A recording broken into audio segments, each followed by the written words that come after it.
adventure in Pipeman on W4CY Radio.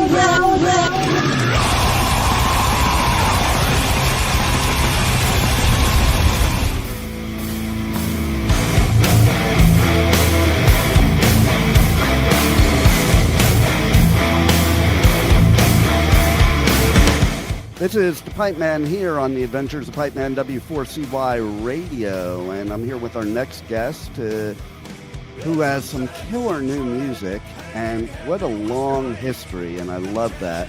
So let's welcome to the show, Eric from Aittala. Thank you. Thanks for having me. Did I do it right? Yeah, you pronounce it right. It's Aittala. I know it is difficult. It's Finnish, and so people in America really don't get it. But when I'm in Europe, people pronounce it correctly because I guess they just see the letters differently when they're they're speaking English, right, as a second language. They get it right. There you go. So I want to start off from the very beginning. So you started this thing way back in the previous century. Yes. And you're American, but you started it in the Netherlands, one of my favorite places in the world, by the way. And so how did that come about that an American would start a band in the Netherlands? Well, because I was in the military a long, long time ago, and I was stationed in the Netherlands. So that's that's why I was there. Well, thank you for your service. Well, I appreciate that. That was 30 years ago. Yeah, my son's been in the Army for almost 20. He's like a half a year away from retirement. Oh, that's awesome. Yeah. And he never went to the Netherlands. I'm going to have to tell him, like, hey, idiot, why are you going to Somalia when you could have been stationed in the Netherlands?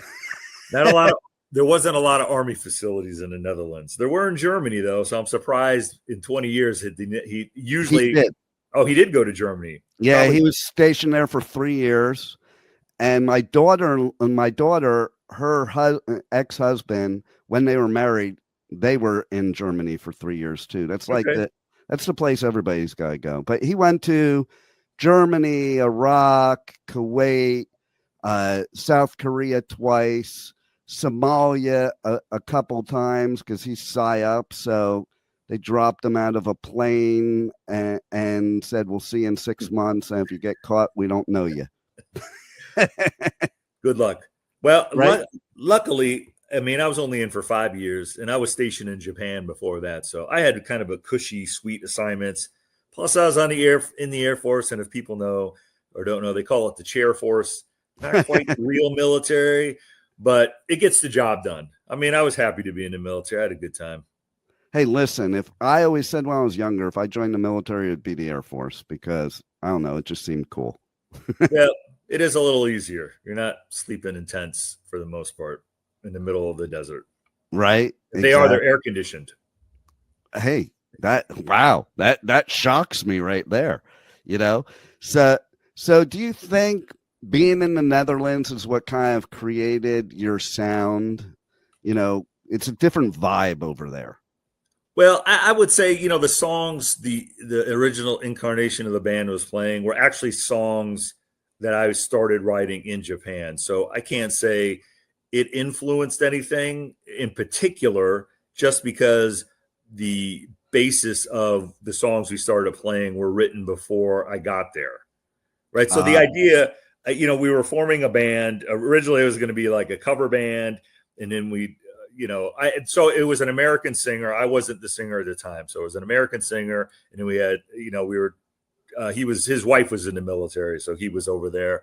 And then we were trying to, you know, form a band. And initially we were going to do a cover band, just to play out. And then we, you know, I was writing originals. So we were like, well, let's just learn some of my originals as kind of a starting point. And then it kind of just rolled from there. And then we were looking for a band name. And we came up, you know, any band, even I feel sorry for bands that have to name a band today, but even back then, trying to find a band name was impossible. And one of them was Morbid Curiosity, somebody came up with, and we were like, it sounds cool, but that sounds more death metal. So the singer just said, you know, hey, and it wasn't my idea, right? I didn't want to call it Aittala, but the singer was like, well, let's use Aittala. You know, you're writing the songs. And, nobody else has that name. And so we just kind of went with that. And so that was the original incarnation. I was around about a year and a half, then I got out of the military, and then my idea was, or my hope was, I'm going to go back to the States or get back to the States, and I'm going to reform another version of the band. And that never really happened until 2008. So, wow.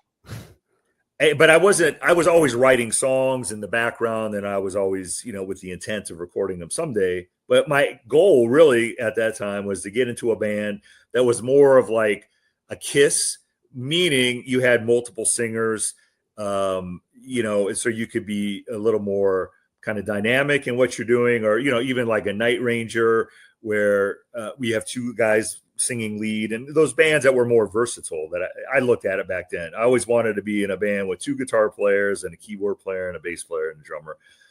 But, after I moved to North Carolina in 2000, I was in a few bands, and, some of them were cool, but they had the same thing. I would join another band that was already existed. And then we play, practice. And by the time it was time to write and record, the band would implode. And I just got kind of tired of that after 3 times, I think, that I was in those situations. And I said, I'm just going to focus on my stuff and, just have my resurrect Aittala again.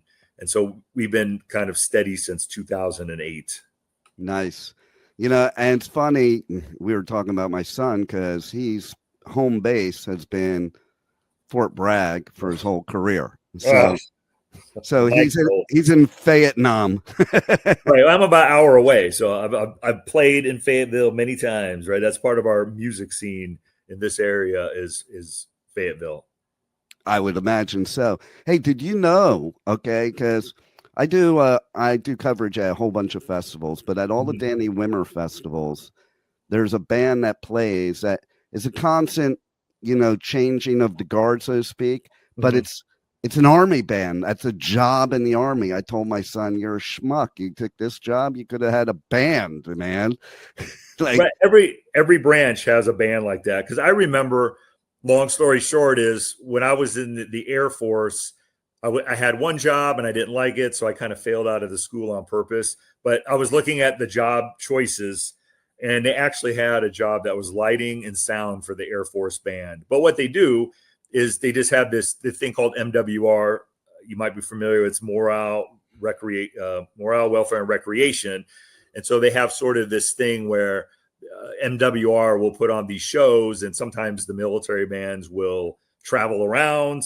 Sometimes you can do it as a temporary duty, meaning they'll take you out of your regular job. And then I knew a woman who was a really good singer, and they took her out of her regular job because she sang so well, just so she could tour the different military bases. But then you have kind of the main musicians, and you'll see that like when you watch a football game or something, they have the guys in the military, playing the regular, what we think is marching band stuff, but they also have a rock band, ironically. So where they'll play more modern music or more, kind of rock based stuff. So people who are lucky, who are really good musicians, it's, if you like being a musician and like serving your country and getting a decent paycheck, it's not the greatest, but that is a way to do it. Yeah. This band, they play at all the Danny Wimmer festivals, which are basically metal and hard rock festivals. And I'm like, man, if I knew they had that way back when, I would join the army. Well, you definitely got to be a real good musician, like sight reading. And even if you're just playing, well, maybe for metal or something, or more rock based, they'll take a little lesser educated musician. But, I kind of had an interest in the Air Force band, but I wasn't quite the virtuoso. I couldn't read and write music or, things like that. So I'm just a dumb metal guitar player.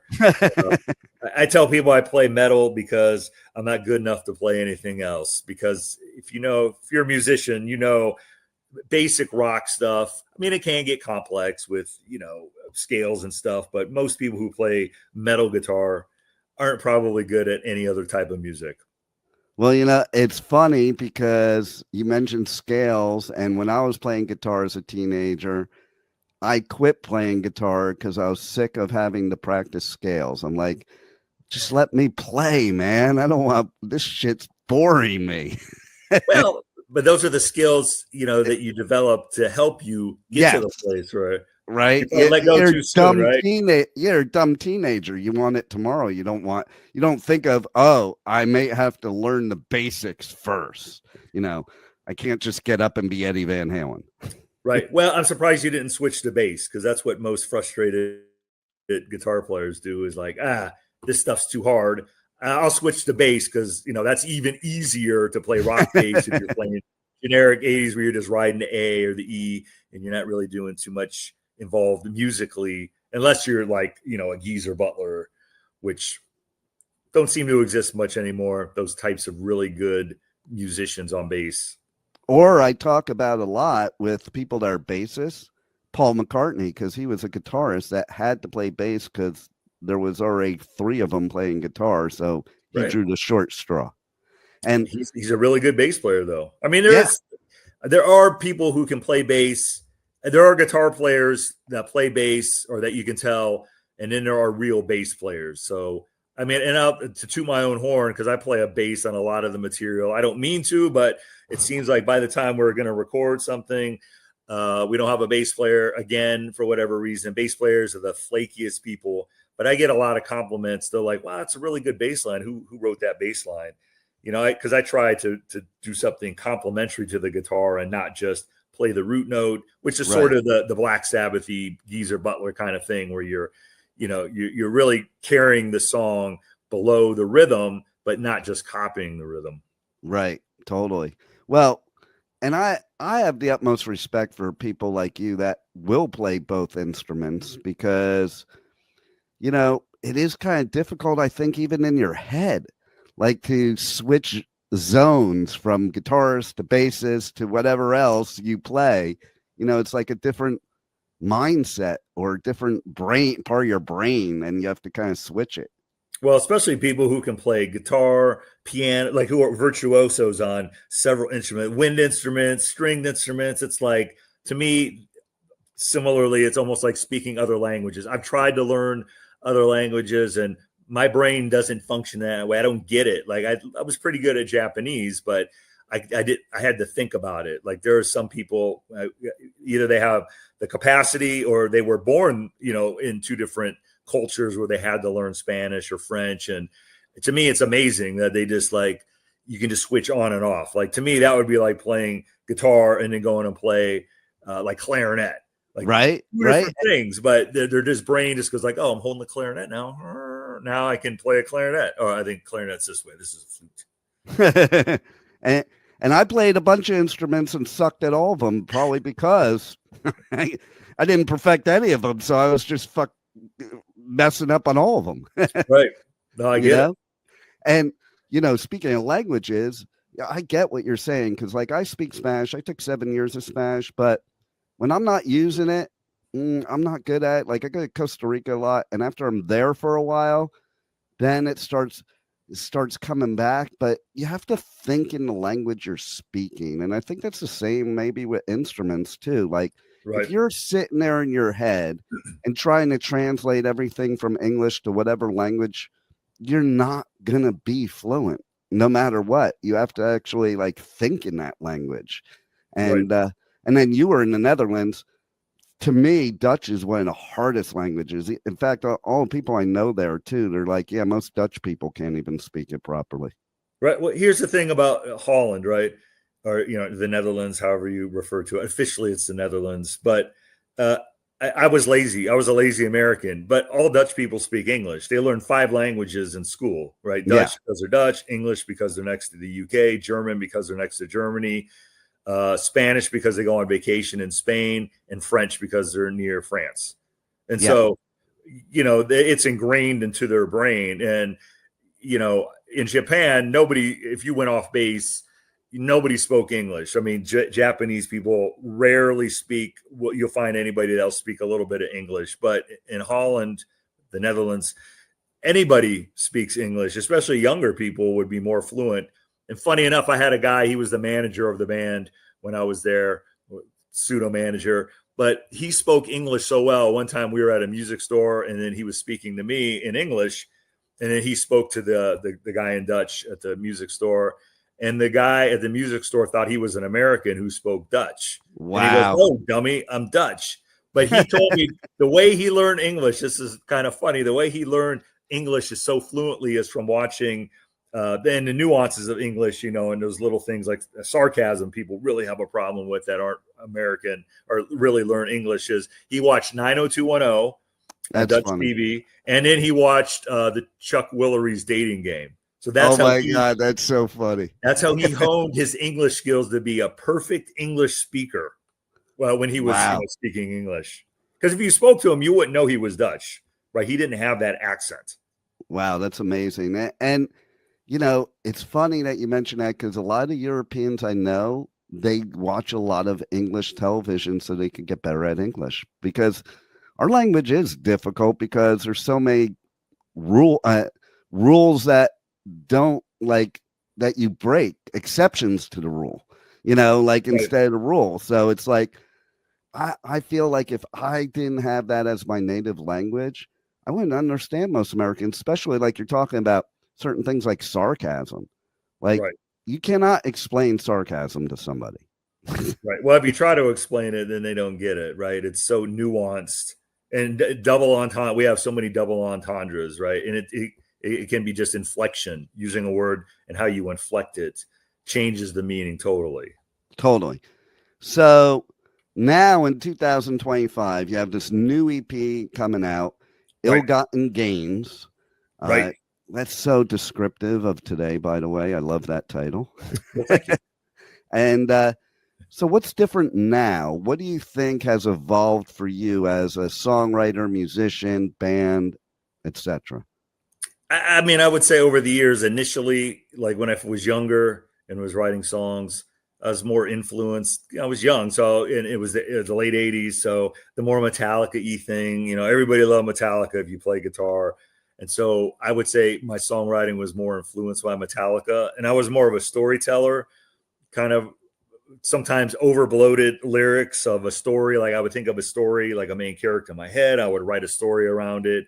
But then as I got older, as I'm getting older, and the songs would be super long too, right? Metallica type things, 5, 6, 7 minutes.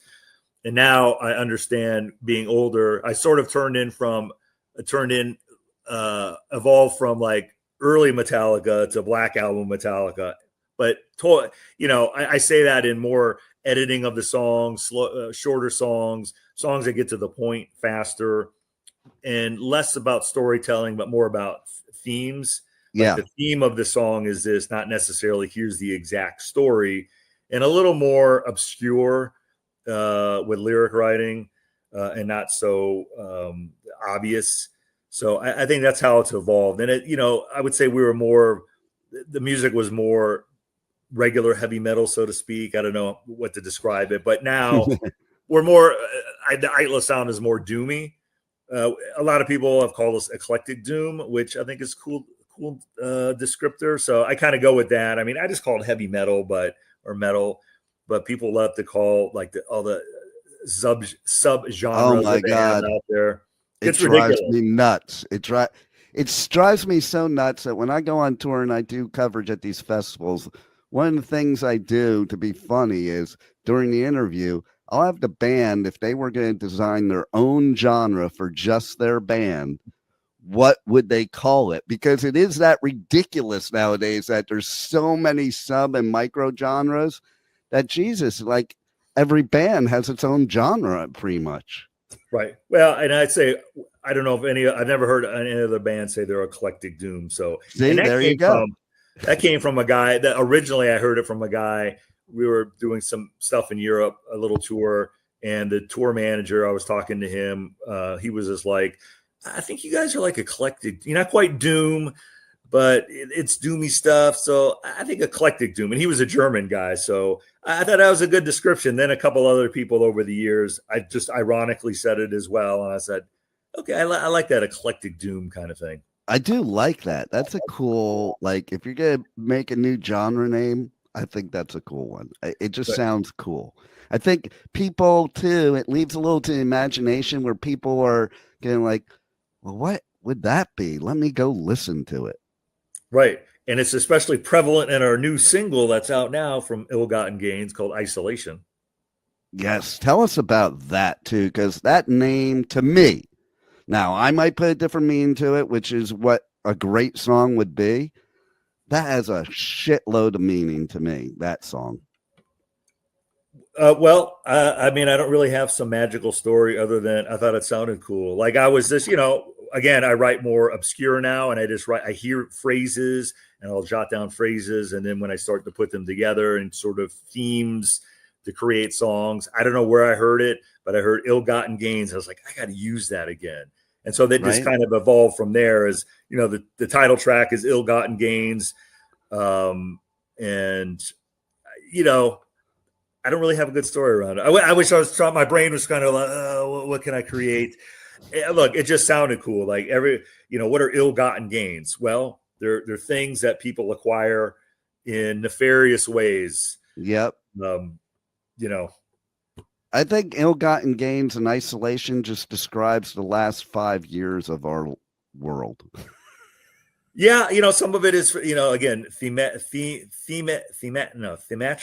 No, that's not the right word. The themes are about those kinds of things, right? The carryover from COVID a little bit, but, basic stuff about, what's going on in the world, influenced by that, things you see on the news. I don't like to write direct things anymore. Like I said, I like to keep it kind of high level, and it leaves more the interpretation to the listener. They listen to the lyrics and say, well, this is what I got out of it. And, it's funny how people, quick story from a long time ago, I had a song and somebody found it on the internet, and we were talking. I don't even know how we got in contact, but she told me I was wrong because she said, oh, your song is about this. I can't remember the song.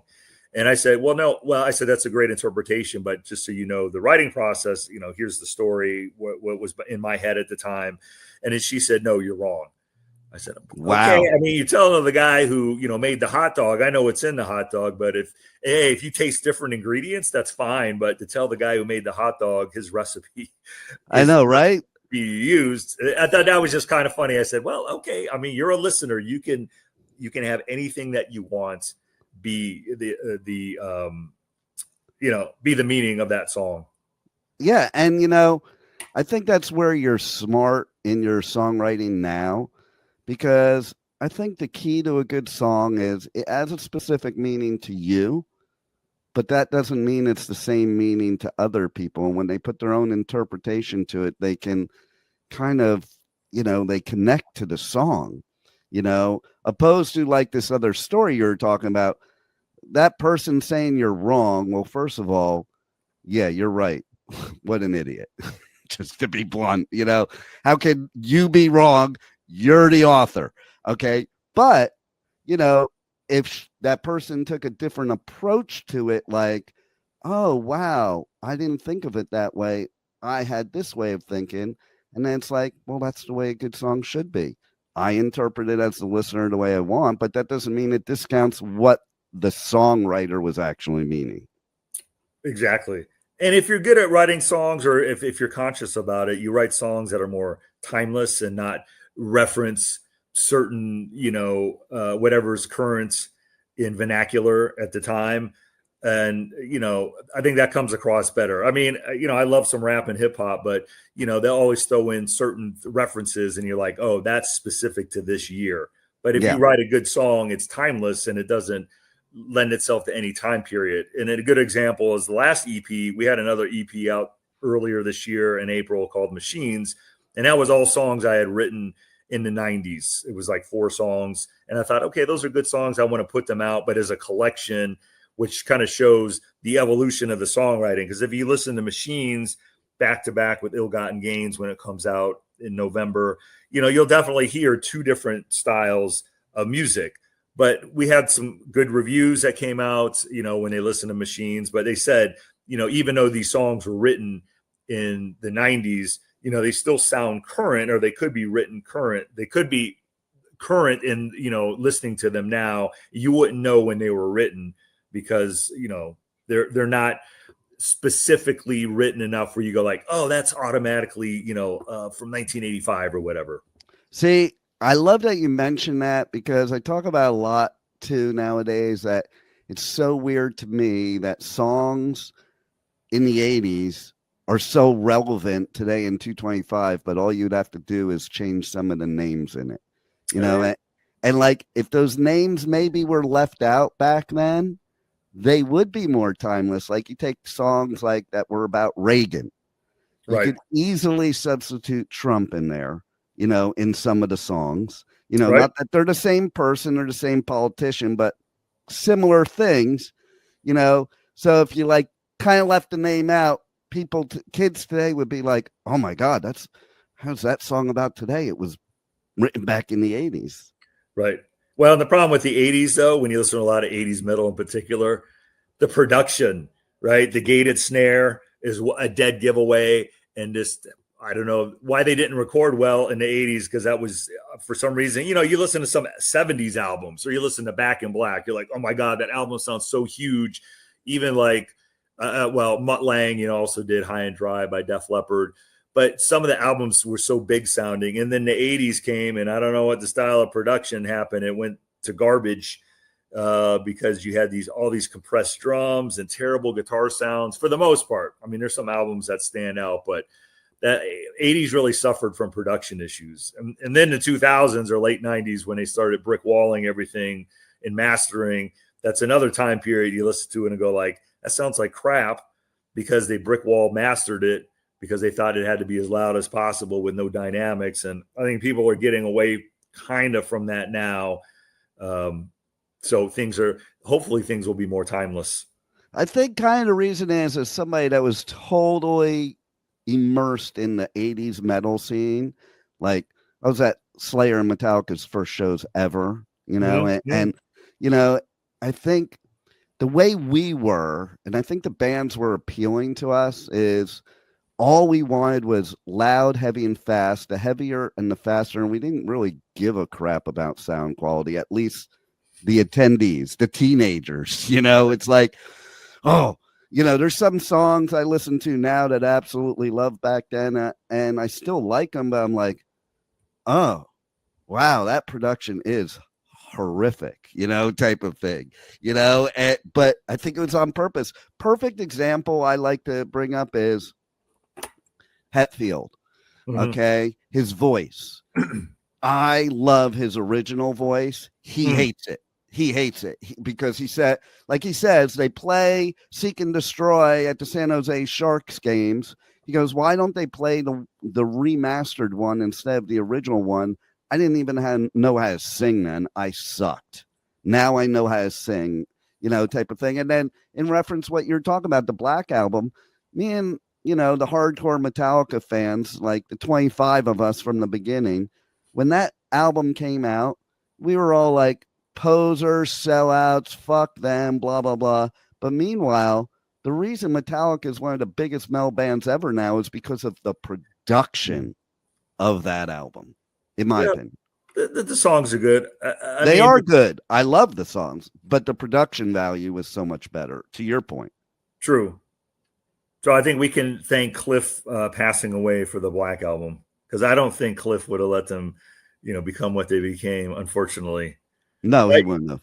But you never know, right? In fact, on Reddit, I was just telling, I had an opinion that had Metallica not met Cliff and stayed on the Kill 'Em All kind of trajectory, they would have just been another Testament or another, you know, Exodus. Totally. Right. Cliff made them what they were, what they became, because Kill 'Em All and Ride the Lightning are two different bands, right? There's no way you listen to those back to back and go, well, those are the same exact guys who wrote the album, because it's not. It's Cliff coming in and making them more melodic. But that was sort of, you know, their shift. And I don't even think they keep calling them one of the big four. I don't even think they're a thrash band. Not anymore, really. And I'm a total thrash metalhead, but they're heavy metal band. There's some thrash songs, you know, but originally, it's funny because originally they were considered power metal, which makes me laugh too, because Kill 'Em All Days was not power metal, but there was no such thing as thrash. But to your point, me and my friends, when Ride the Lightning came out, We always said if you took Fight Fire with Fire and brought it off of Ride the Lightning and put it on Kill 'Em All, and took Jump in the Fire off of Kill 'Em All and put it on Ride the Lightning, Kill 'Em All's the best record ever. And that's what we used to say back then. So that's to your point, because that's probably the least melodic of all the songs on Ride the Lightning. Yeah. And Jump in the Fire is the least thrashy of all the songs on Kill 'Em All. Yeah, I'd agree with that. And so I think you evolve as a musician like you have. It's like I was one of those people when I was young, but then you get older and realize, like, your favorite bands, you don't want them to stay garage bands, even though you think you do. Like, if you have respect for the musician, because the musician learns their craft more. And if you were playing in 2025 the exact same way you were in 1991, how much did you learn about your craft and how much did you evolve? That's why. But it's a double-edged sword, because bands that we love, and Metallica is a great example. Who likes really anything after the Black Album? Yeah, Load and Reload. Yeah, they're okay, but then they had Saint Anger, and then they. You don't listen. You don't go like, wow, I can't wait to hear them play a song off 72 Seasons or Hardwired for Self-Destruction, right? Except Hardwired, that's a thrash. That should be on Kill 'Em All. Right, but I'm just saying in general, yeah, there's a time period that your band has a shelf life, and you, whether it be because you were in high school during that time or you were in your 20s or whenever, there's always seems to be a cutoff that says your favorite band, if they have new material, it's probably not going to be as good, or you're not going to give it as the chance you should, even though it could be better. It could be way better than their first album, but because your life identified, like my life identified, up to the Black Album, right? And that's where I really like them. I mean, I think Death Magnetic was pretty good, and I still listen to that. But if you're going to give me a choice, a Death Magnetic and Ride the Lightning or Master of Puppets, I'm going to go back and listen to those. And that's what people want to hear live. So bands are in this weird situation in general, right? Yeah. Of course, I'm not in a band that's famous enough to be pigeonholed yet, and I probably never will be, because it's the reality of today's internet culture and, so many bands out there. But, any band that comes out, they're just going to be stuck in a rut at some point. And I don't want to say they're going to be a nostalgia act, but people are going to hear you play the songs that they want to hear you play. They don't want to hear, oh, there's the new album, and it's, take a piss break kind of songs that people will put that like, oh, yeah, I'm glad they played new songs so I could, go use the bathroom, which is a sad thing, right? Because you're a fan, you should like everything or give it a chance. But sometimes people just like, I just want to see the first 3 albums and that's it. It's so true, because to your point, even specifically with Metallica, like I can listen to Kill 'Em All every day, no matter what, but other albums, like you said, past the Black Album, I like a couple songs on it, but I won't listen to the album per se on a regular. I'll listen to those songs, or like with 72 Seasons, which there's good songs on there.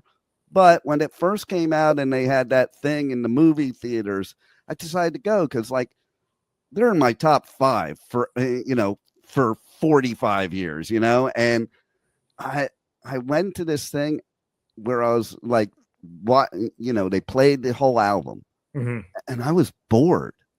Like, and for me to say I'm bored with Metallica, that says a lot. And it's not that there weren't good songs on there. It's not that same feeling like Whiplash gives you.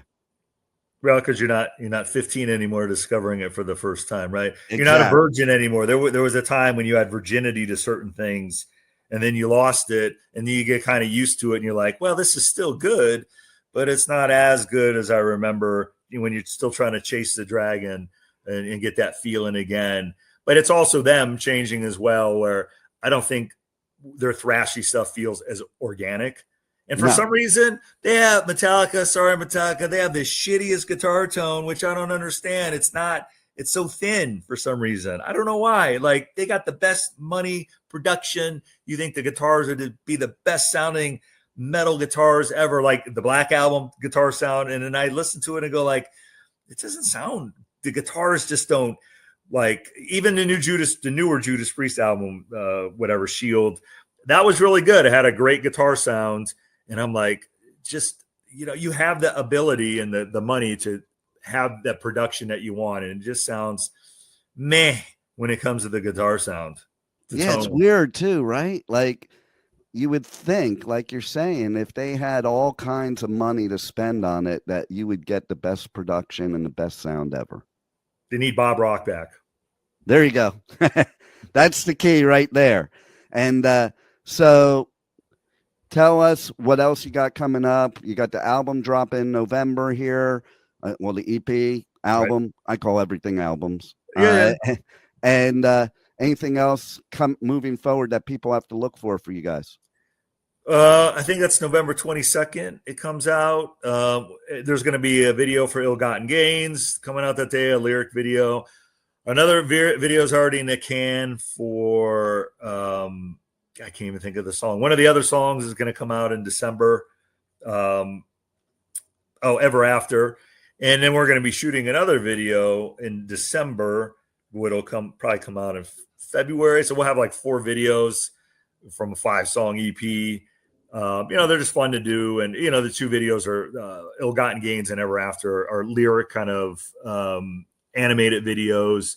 That guy did a really good job. So, look out for those, and we just, it took us 2 years basically to find a permanent bass player. We had been using a fill-in guy for a while because we wanted to find the right permanent guy. And, the fill-in guy was too busy because he's in some other bands. And so, we played shows here and there. But about a couple months ago, we finally, and we haven't announced them yet. So pretty soon we're going to be taking pics next week in November. And we're going to be, finally officially posting welcome to the family to the new guy. So, and then we can start booking regularly. So hopefully in 2026, we'll be a lot busier. We had played like a handful of shows that came to me, and then the people reached out to me and said, "Hey, can you play the show?" And so we were able to do probably 5 in the last 2 years, which isn't a lot, but again, we wanted to find the right bass player. It's when you're older, you just don't want a guy. You just don't want to hang out with a guy just because. You want to find somebody who gels. And we found a perfect guy, same age bracket, same background. Like he came in and it was like, oh, this guy's the guy. Right. So it works, and it makes it so much easier when somebody has similar background and similar thought processes to work in. And ironically, he's learned all the songs the way they were originally played on the album. And I'm like, oh my God, I haven't heard that bass line like that since I wrote it and recorded it, because he's taken the time to actually learn the material. Nice. I give bass players leeway. Like, hey, just play what you want as long as it's the root notes. And he took the time to actually learn some of the more intricate stuff. And I was like, oh, that's awesome. So yeah, so that's kind of what's coming up, right? New EP, new video. I mean, release of the EP, new videos. Probably see us playing out more. So that's our goal. There you go. Well, I hope I see you at the DWP festivals in 2026. Okay. I don't know what those are, but I hope we see you too. They're the big US ones. Oh, okay. Is that the production company? That's DWP, Danny Wimmer. He does Aftershock, Louder Than Life, Incarceration, Sonic Temple, Welcome to Rockville. Oh, okay. Well, we probably won't see you there, but unless we're playing at 2 p.m. on the Wednesday before it starts on Friday or something. We're realistic. You never know. We've had bands that have played at these festivals that actually crashed, like the old school punk thing, crashed the festival and played in the parking lot. And then Wimmer saw him, and instead of kicking him out, he put him on stage the next day. Yeah, that's cool. Yeah, so guy, then. You never know. So I'm putting the vibe out there for you. Okay, I'm accepting it. There you go. Well, tell everybody how they can reach out to you guys on the internet, on socials, get the new album when it drops, all that good stuff. Well, I mean, it's going to be in all the regular places, right? Spotify, any streaming service. It's going to be everywhere, wherever you get your music. As far as getting a hold of us, it's Aittala, Aittala. I mean, hopefully you'll have some links with this. but really, we're Aittala Music on, the big ones like YouTube, Instagram, TikTok, Facebook, and if anybody uses Facebook anymore. But so it's Aittala Music is our username. And if you go to Aittala.com, you'll find our website, even though I don't keep it up to date as much, but you can find their basic links off there. So Cool. the usual places that people can easily find us, but make sure you spell it right. Cause if you misspell it a little bit, it's going to redirect you to Aittala, which I was going to just say that was the one that went in my head. well, and that's what we get mixed up with Aittala. And actually, if you go to Metal Sucks and look at their archives, they did a story about Aittala versus Aittala, and their conclusion was both bands sucked equally. And I was like, oh, okay, I'll accept that. Wow, that's funny. Well, see, now you should do a tour, like contact Franz and do a tour with both bands. Well, they are a lot different, and they've definitely changed their sound over the years too. So I was surprised that they're still around, but I think they're more of an electronic death metal band now. They don't seem to have as many people in the band anymore. But we digress. We want to still talk about Aittala as we're closing this out. No doubt. So, Aittala, get the album, or you can't listen to my show. Exactly. He's gonna hold you hostage. That's right. Well, thanks a lot for making us great music, and thanks for being on the Adventures of Pipeman. Well, thanks, Pipeman. Appreciate it. Hope to be back. Thank you for listening to the Adventures of Pipeman on W4CY Radio.